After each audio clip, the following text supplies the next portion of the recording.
too many decks, too little time.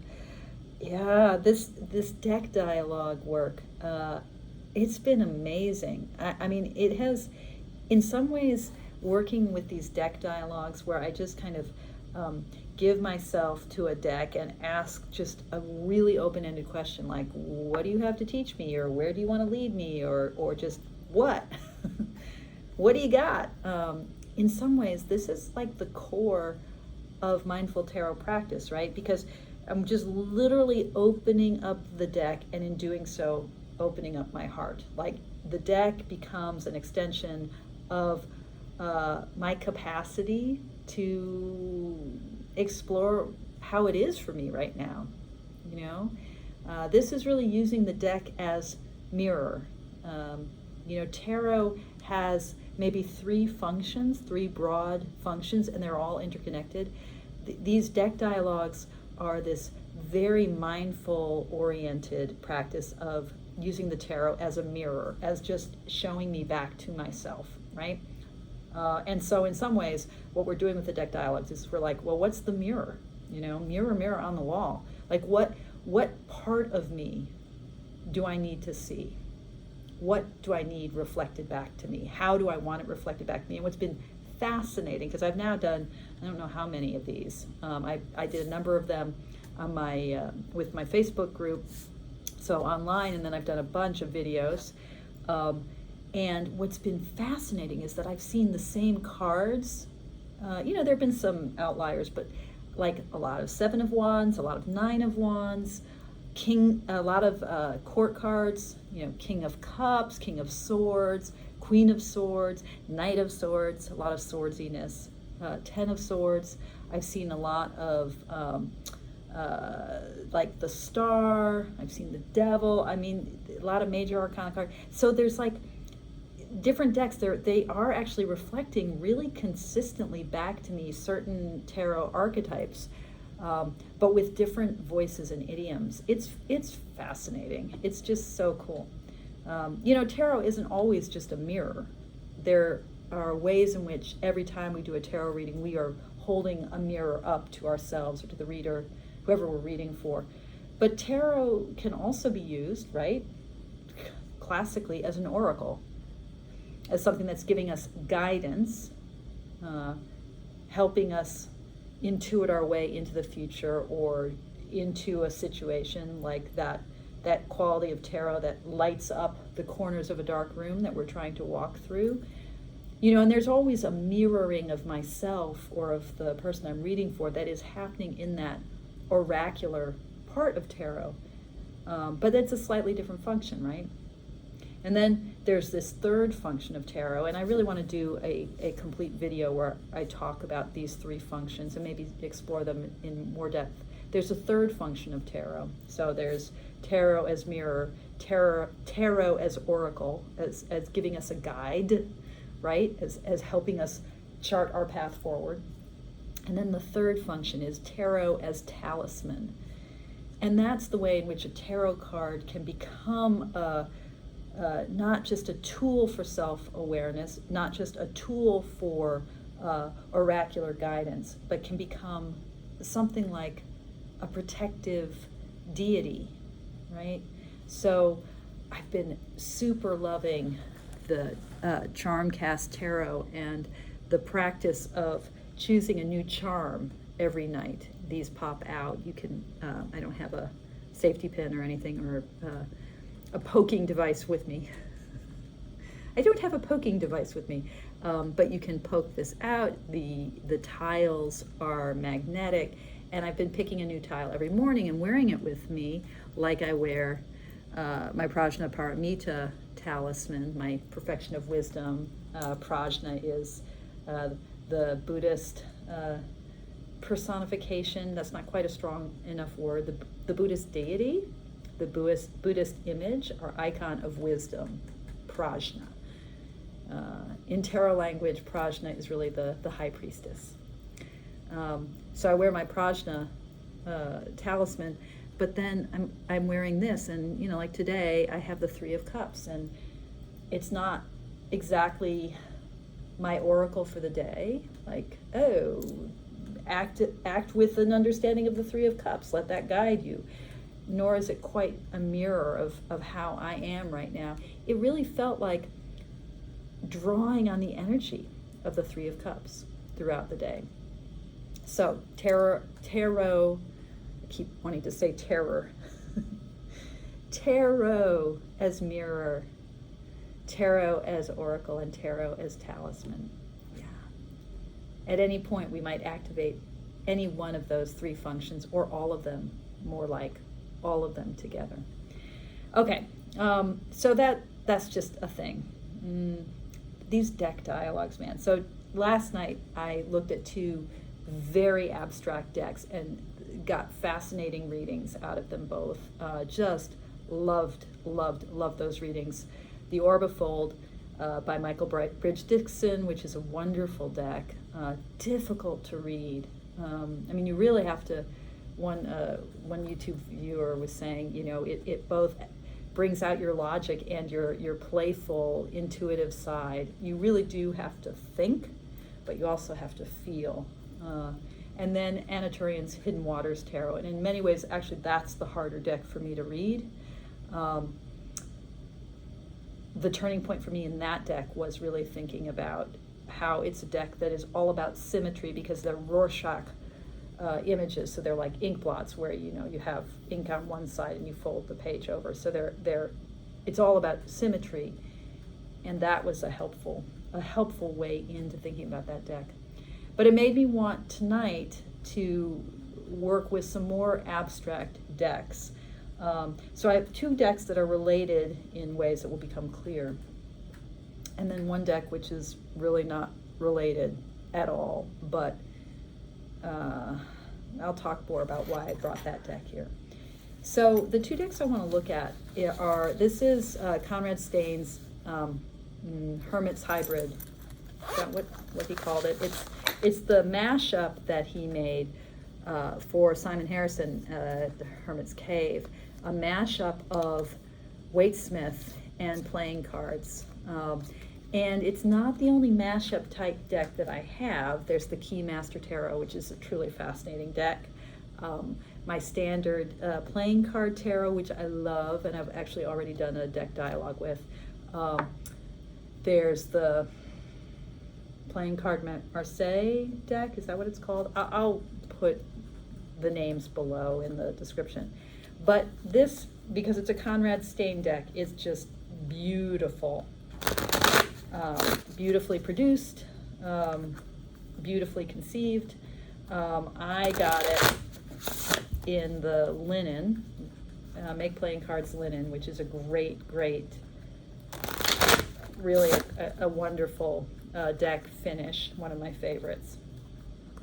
And you know, the whole premise of this deck is to mingle the way in which playing cards use pips, use those the French pip elements of heart, spade, club, and diamond, and the Pixies imagery in the Waite-Smith deck. So you have Pixies, majors, and court cards, and aces, but the rest are playing cards. But the whole thing is woven together into a really beautiful, integrated, visually beautiful, physically beautiful, integrated whole. And the format of the deck is tarot size. So, and the backs are like his Pam's old deck, but just with the playing card elements. Anyway, very cool deck. And also slightly difficult to read, because in a playing card deck, the pips are all arranged the same way. A 5 of clubs has 5 clubs in a specific pattern, which is also the pattern that a 5 of diamonds has, which is also the pattern that a 5 of hearts has, and a 5 of spades. And so you can't easily read the distribution of the elements of the pips in a way that leads you toward meaning. You don't have the same flourishes that you have in a Marseille style deck. And my other deck that I want to compare it to is the Artisan Tarot's Jean Dodal. So we'll see how the differences unpack. And, you know, you also don't have, you have these very stylized French suit elements. You know, what is a club? What is a spade? I mean, they have historical meaning, but how do they relate exactly to the elements of earth, air, fire, and water? It's not obvious. You kind of have to do this translation to the Italian suit elements and to what you know about tarot, and that kind of translation work doesn't really feel so great. Like, you want to be in the system, in the language of the deck itself. You don't always want to be like doing a translation. It's like if you're learning a foreign language, you don't want to just like plug in the English word. You want to get a feel for the foreign language word. You want that foreign language not to be foreign. You want to make it yours, you know? Trying to think of a good example. Oh, I don't know, you know, a word like Weltschmerz in German, you know? That Weltschmerz has a certain kind of flavor to it, that just saying world pain. The pain of the world. I mean, there's something about Weltschmerz that is Weltschmerzy, you know? That was not a very good example, but hopefully you know what I mean. So you don't want to just translate. You want to actually get to know the language of your particular deck, and that's challenging with playing cards or with the kind of hybrid that this deck is. So enough preamble. Let's see what we got. So I'm going to do one more shuffle, just because it feels so good. Yeah. So, Hermit's hybrid. What do you want to show me? Oh my God. Another star. Okay. So you want to show me the way, you know? You want to guide me. You want to give me that navigational center. You want to help me find the living source. You want to enliven my faith. Is that it? Is it like helping me find the way with cards, maybe? Helping me learn more deeply how to read.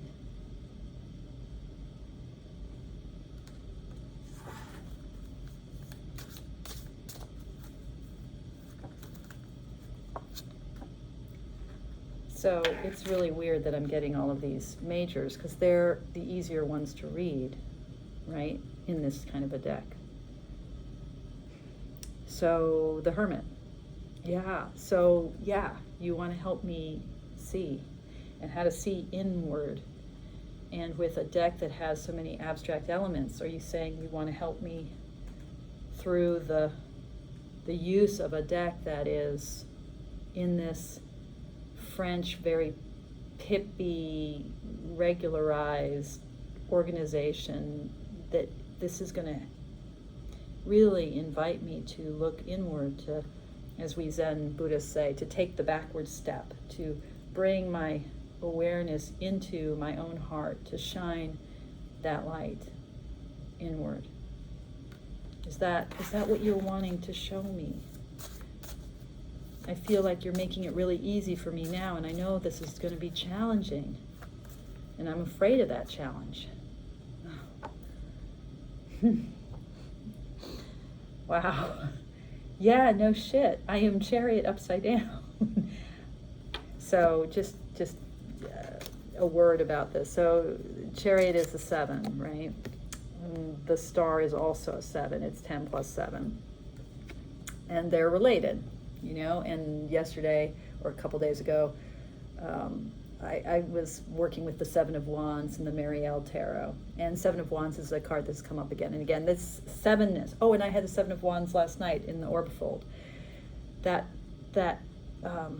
encouragement to be grounded in order to grow. So, and I'm scared, like, that I'm not going to be able to move out of my security here.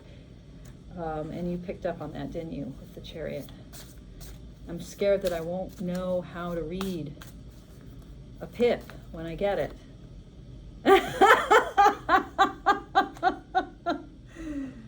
I left the title card in.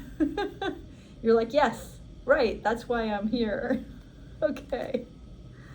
Should I just stop now? I feel like I want to keep pulling until I get a pip card. And it's funny to me that, okay. And you're like, yeah, have at it, 10 of clubs, okay.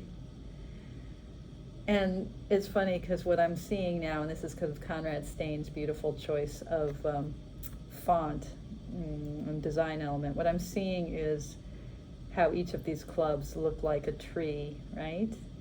You know, or the trefoil, you know, of heraldry. Like I'm seeing the threeness here. I'm seeing the sense of the threeness of pentacles and the three of pentacles. I'm sorry, I'm seeing this sort of roundness of pentacles and then the three of pentacles and this idea of we're working together. And I'm also aware of how the 10 of wands, because clubs are wands, right? That the 10 of wands is a card of oppression, but all I'm seeing here is like lightness and dance and this circularity and the sense of, because these look like discs or pentacles, the sense of the three of pentacles and working together. And I think what you're saying is, okay, you think this is going to be really hard and oppressive, and it's not. It's going to be loving and fun. Okay. Okay, that's great. So, yeah, working with the playing card pips can be challenging, right? Or that's my fear. The Marseille, so here's the Jean Dodal. Marseille Tarot, you know, the pips, there's more to interpret there, or it seems like there's more to interpret. You know, you've got, well, we'll see if we get any pips, but, you know, just in terms of the arrangement on the card and the ways in which what's going on in the pointy suits, it has its own uniqueness. The wands are all crossing like this, like that kind of encounter, that kind of a staff hitting another staff, and the ways in which the wands are so much the suit of encounter and meeting, right? Of our responding to the world. And the swords, on the other hand, there are places where the swords clash, but the swords are also curved like scimitars, so they kind of carve out a passage, and they create holes. In the way that our minds and the sword as the suit of mind, it pierces things. So the swords are sometimes straight-edged that can pierce things in the deck, but they're also scimitars which encompass things, just like our mind both pierces and cuts through and divides and discerns, but also tries to comprehend, to encompass, to encircle. So there's stuff to read in the pips in a Marseille style deck. But it's still super abstract, right? Now this is the Artisan Tarot version of this deck. And it's a beautiful, I mean, it's, first of all, it's, I think the company that they use is Shuffled Ink. Is that the name of the company? That's their printing company, and I think it's a US company. But it has that incredible linen finish and weight of cardstock. Very kind of substantial cardstock, even though it's light and thin, that I associate with like the Taiwanese expert playing card company, just the finest materials. So these decks are magnificently produced, and they are just like among the most wonderful decks to hold and to play with. And that influences me in this kind of decision making, although in the Drop 'em 78 challenge, I'm not going to be shuffling the deck because I'm going to be going through the deck in order. So it's a very visual way to work with the deck because you're not shuffling. You're just, today is the Ace of Pentacles, tomorrow is the Deuce of Pentacles, etc. Okay. All right, Jean Noblet. What do you want to teach me? What do you have to show me? Where do you want to lead me right now?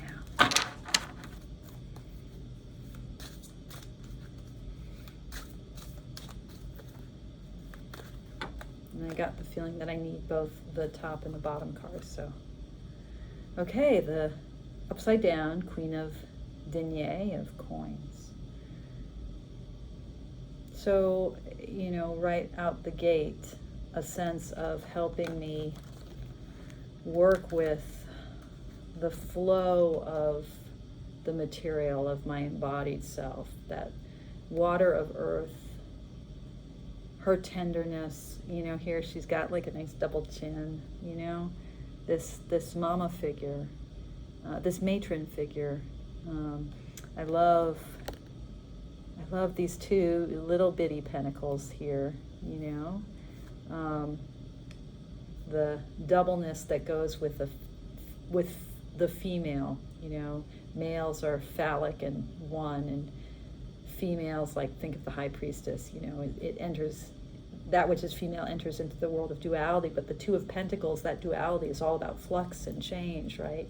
Think about the Two of Pentacles with its sort of figure 8. And so, she teaching me about earthly flow, and maybe about my own maternal qualities, that tenderness of the way she holds the pentacle. And she was inverted. In these deck dialogues, I've often been thinking about inversions as something like, like this is what's blocked that the deck wants to show me about. Okay, so is that maternal thing and that gentleness, that loving flowiness, am I onto something here? Okay, and the Nine of Wands, yet another Nine of Wands. So yes, and what it is to stand up straight at the kind of height of conflict, of the way that the world gets complicated and comes together and intersects and creates a kind of dense mass of stuff.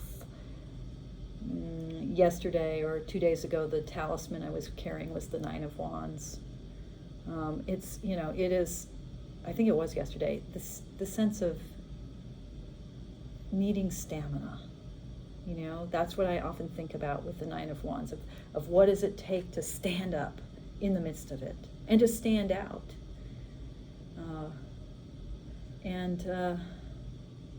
I'm sort of, part like these two things that are like two ears almost. I want to see these as wings. I don't know. There's something there about the two-ness and all of this. I don't know what that is. And maybe you can help me understand it, Jean Noblet. So helping me experience the flow, but also what does it mean to stand forth, to have stamina and strength, that Nine of Fire. Ha ha ha! There it is. Okay, there's the Two of Pentacles. Oh my God. That is so beautiful. Look at how beautiful the colors are and the flourishing. Yeah, how to feel the flourish and change. I think I want to stop there. I mean, I think it's greedy. I want to read another card, but I think I'm going to stop there and allow there to be more to discover. Okay, now, my third deck. This is not, well, it is a pip deck, but it is not an abstract pip deck. it's a deck that also has amazing card stock, and it's a deck that I love, and a deck that I've read with a fair amount, but actually, given how much I love it, I have not read with it enough. So one of the ways to think about the Drop in 78 Challenge is to think about, you know, decks that we need to know better, that are challenging to us. Like for me, that would be working with a really abstract pip deck, something like the Hermit's Hybrid, or like the Orbifold, and maybe the Marseille, but that's less abstract for me. Then the other way to think about it is these decks that we love and that resonate with us right out the gate, but we actually haven't worked with enough, decks that we want to be in our DNA, and the Drop 'em 78 Challenge is the way to make that deck in our DNA, and this is one of those decks, the Pagan Otherworlds deck. So it's a pip deck, right? But it is not an abstract pip deck, because all of the pips have enough scenic background that recall not the Marseille tradition, but the Waite-Smith tradition. So all of the pips in this deck, the 2 through 10s in the 4 minor arcana suits, all of those in this deck have visual references to, allusions to very traditional Waite-Smith imagery. So in that way, this is a pip deck, but it's also a Waite-Smith clone. So it is not, you know, it's not a hard deck to read even if you're relatively new to tarot. Using this for the challenge wouldn't be because this deck is hard to read. It would be because this deck is one I need to read. You know what I mean? So it would be because this deck is kind of already a little bit in the landscape of my heart, but I haven't really allowed it the intimacy that it needs with my heart. Okay, I'm going to do one more shuffle. And this is one of those decks that was printed through the Expert Playing Card Company in Taiwan, and has just like extraordinary card stock. So Pagan Otherworlds. I'm getting a strong sense of needing to read the top and the bottom. What do you want to teach me? Oh, honey. Okay.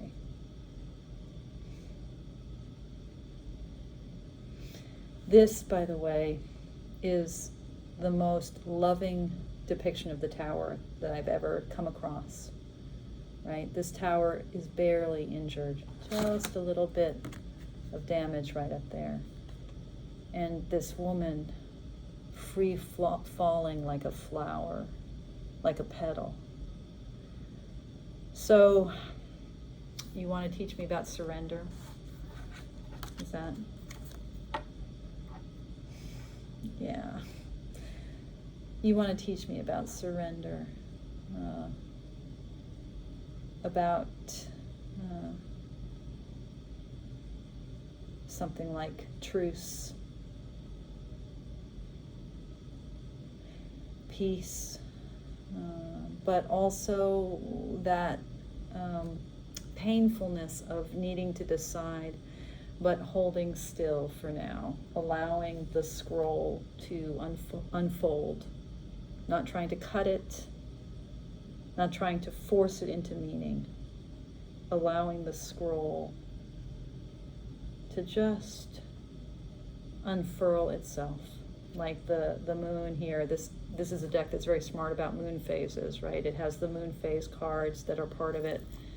I think I've taken them out of this collection. I have another copy of this deck.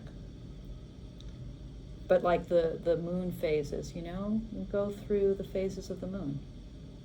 So is that it? Teaching me to slow down, to hold steady.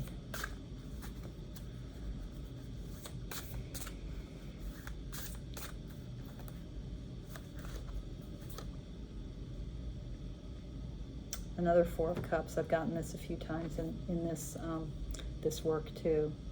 So see how this Four of Cups, like the Two of Swords, you know, it really recalls the elements of the Waite Smith, not the landscape, but that sense of the fourth cup set apart. And how to read this little sapling and this greater sapling, and this almost looks like an ear, right? So, and the face in this cliff. And that actually looks kind of like a hand, doesn't it? A fist, maybe. Or a second face facing this cliff.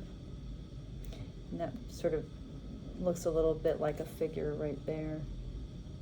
There's lots of echoes in this imagery of figures and shapes, and yet it's kind of a little bit stark.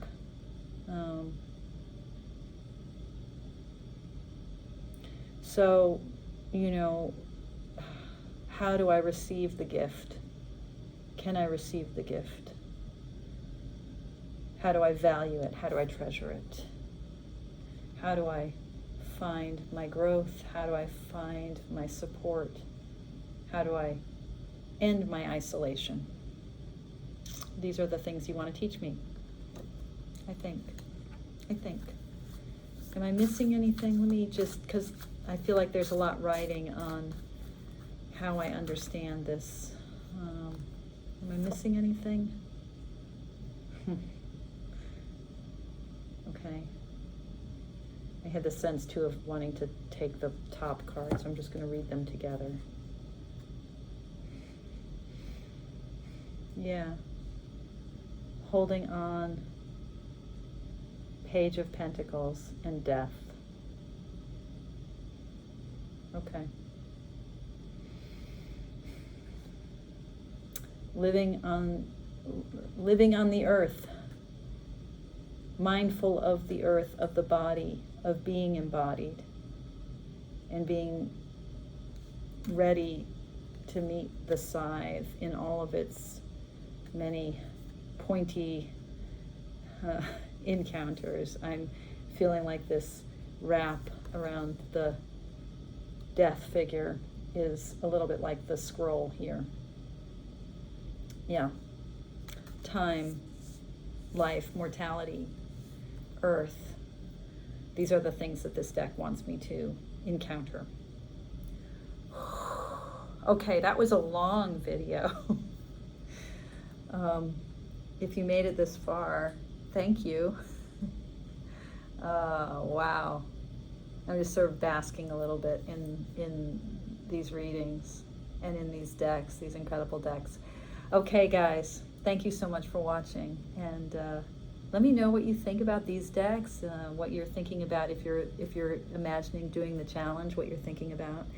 Yeah, just share in the comments below. And as always, thank you so much for your practice. Take care.